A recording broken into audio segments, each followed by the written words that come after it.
everybody, welcome back into Cherry Picking. Today's video, fantasy hockey mailbag for week 11 of the NHL season. As always, presented by FanDuel, Canada, North America's #1 sportsbook. The link is in the description below to download that. Week 11 of the season, we got 5 or 6 questions to go through here. Definitely some pretty good questions from last week's must-add and the mailbag as well, so appreciate everyone who contributed there. Excited to get through these ones. Let's get into today's video. All right, so the first question we have here, I need your help. I have too many left wingers. I have Elias Pettersson. I'm pretty sure he's talking about Kaprizov, and then on its bench, Gensel, Kyle Connor, and Jason Robertson. What do? You could try to make a trade, maybe move someone. I wouldn't really be thinking dropping any of these guys because they're all very good hockey players, all very good fantasy hockey contributors. But, someone actually left a comment, and I kind of agree with it on this question, and it was Jason Robertson. Is there a way you can trade him for his name value at this point? Because obviously he hasn't had the best start to the season. Even when you look at last season as well, a bit disappointing considering what he did 2 years ago now. But I think when you're looking at these 5 players, the easy answer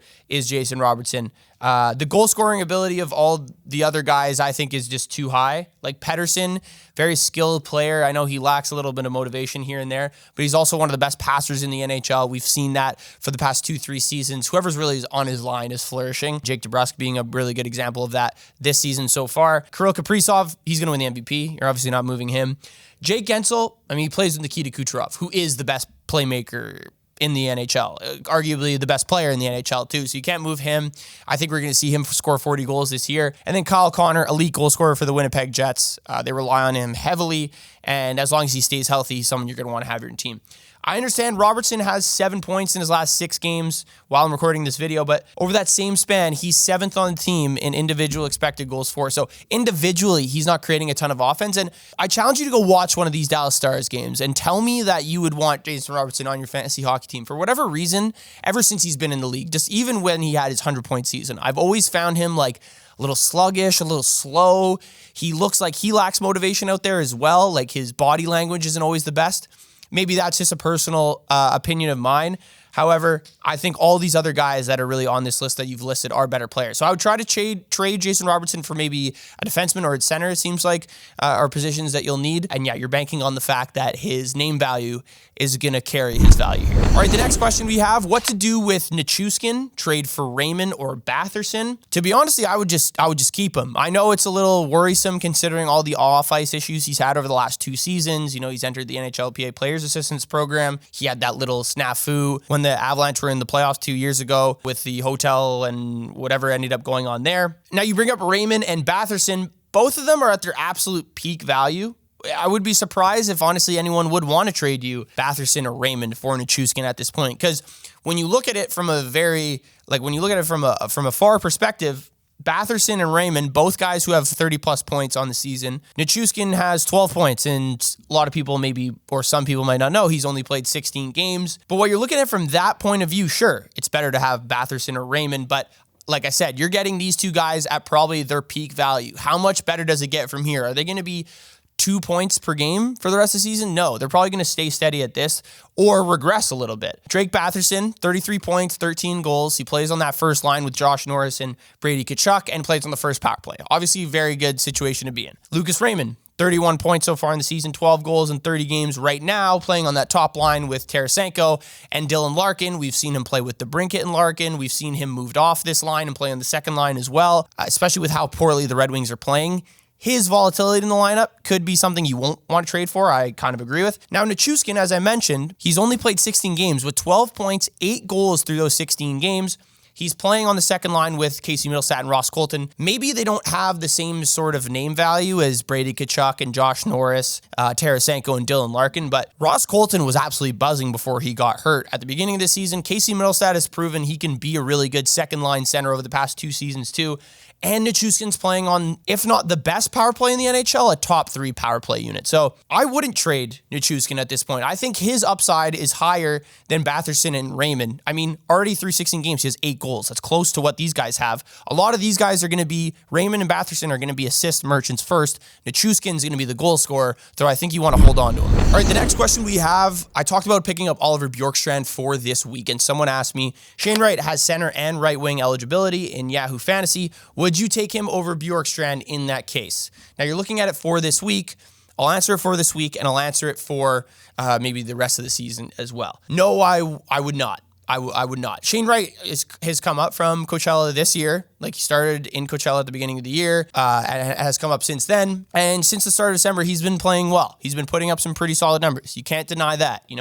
7 points in 7 games in December, 3 goals to go with that. But if you look at his underlying metrics, and for one, and you could say the same thing for Bjorkstrand, but Seattle's is not a team that's going to be scoring a ton of goals week to week on a week-to-week basis. Now, this week we wanted to look at them because they had they're playing a lot of games, but still, even then, like Shane Wright, since December, individually he's created less than 2 expected goals for, which is 170th in the NHL. Bjorkstrand has created more, not by a huge margin, but more. He has 7 shots in 7 games, so a shot per game. His shooting percentage is 43% over that span as well, and he's on the second power play line while Bjorkstrand is on the first power play line. So no, I think Bjorkstrand's going to be set up in more offensive situations, which is what you want in fantasy hockey. Shane Wright is definitely more of a two-way player, and to be honest, I don't think Shane Wright's that good. I know he was obviously a huge prospect coming up through the ranks of when he's 16, 15, had the exceptional status, and then in the OHL, he kind of started to regress a little bit, and then evidently enough didn't go first overall. We saw Slavkovsky go first overall. Them being compared at this point, ridiculous. Slavkovsky's twice the hockey player Shane Wright is, especially physically. So I think Bjorkstrand would definitely be the better option. Even for this week, can't see Shane Wright continuing on this run for that much longer, considering his experience in the league. All right, want to open up a streaming spot. Who would you cut? My options are Marco Rossi, Alex DeBrincat, Jared Spurgeon. My other defensemen are Yossi, Hamilton, Sanderson, Brandt Clark, Wallman, and Dunn. I have 10 forward spots, 4 defense spots. He lists out his league settings as well. Looking at this list, I don't think it's too hard of a decision for me. Marco Rossi has been buzzing recently, and I think he's going to continue to in this top 6 with Minnesota. It's hard not to when they're fully healthy. Like, it consists of Kaprizov, Joel Eriksson Ek, Matt Zuccarello, Matt Boldy. So it'd be hard to really cut this guy at this point. I don't think you should. DeBrincat, way too good of a goal scorer to leave off your team. Spurgeon and Wallman are really the 2 guys you can look at. Wallman plays on a terrible San Jose Sharks team, got healthy scratch earlier in the year, but is one of the better offensive players, even though he is a defenseman, I would say, actually on this team. We saw that last year with Wallman at the beginning of the season. The consistency he lacks, though, is what holds people back, I think, from rostering him a lot in fantasy hockey. Now, Spurgeon is same but different because Spurgeon's played 41 games the last 2 seasons. Like,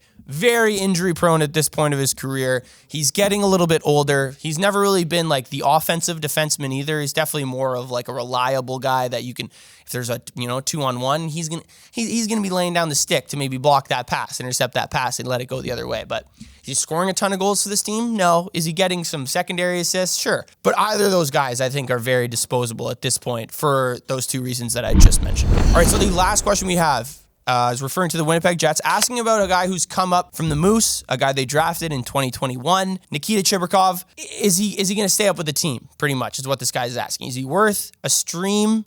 Is he worth picking up to maybe keep for next year? And I would say you're jumping the gun a little bit. It's hopeful, and I like it, but you're definitely jumping the gun. He's on the second line right now with Nemeskov and Perfetti, which will quickly become Ehlers' spot when he comes back from injury. And where does he go in this lineup after that? Because he is a guy, I think, especially being how young he is, he needs to play in the top 6. I don't know how well he's going to work in this bottom 6 for Winnipeg, which is one of the best in the league. Like, I really wouldn't screw with it at this point. Like, it's worked for them very well, led by like guys like Adam Lowry, Alex Iafallo, some solid players there who can score and also with a really, really good forecheck can be physical too. Does he fit this mold just yet? I don't know. I wouldn't rely on him. I don't think the Jets are going to rely on him down the stretch either. So streaming option might be a little bit of stretch. Sure. Until Ehlers comes back, you could argue that.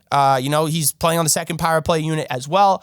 19 games with the Manitoba Moose this year, 13 points, but he is a -10. So a lot of factors going into it. If you want to maybe look at it for next season, maybe at the end of this year, end of the regular season, nearing your playoffs or before the playoffs, you want to add him and kind of stash him. I don't think that's a terrible idea. The Jets are definitely going to have to work around this roster next year to figure out what's the best next steps. I think they're in a good spot, but so is Chibrikov to kind of maybe make this roster at some point. So from every article I've read, it doesn't really seem like he will stay with the team, although the sentiment and the thought is that he deserves to stay with the team. But it's a business, right? And Ehlers will fill that role obviously way better. And Can he play a bottom six role in the NHL right now? Probably not. So I would say you're jumping the gun a little bit, but obviously looking ahead is never a bad thing, so I don't discourage that. But I would put Nikita Nichushkin on the back burner for now. All right, thank you guys for tuning in. Let me know what you thought of this week's Fantasy Hockey Mailbag. Shout out to FanDuel Canada for sponsoring the video. Be sure to like, comment, and subscribe, and I'll see you guys next time.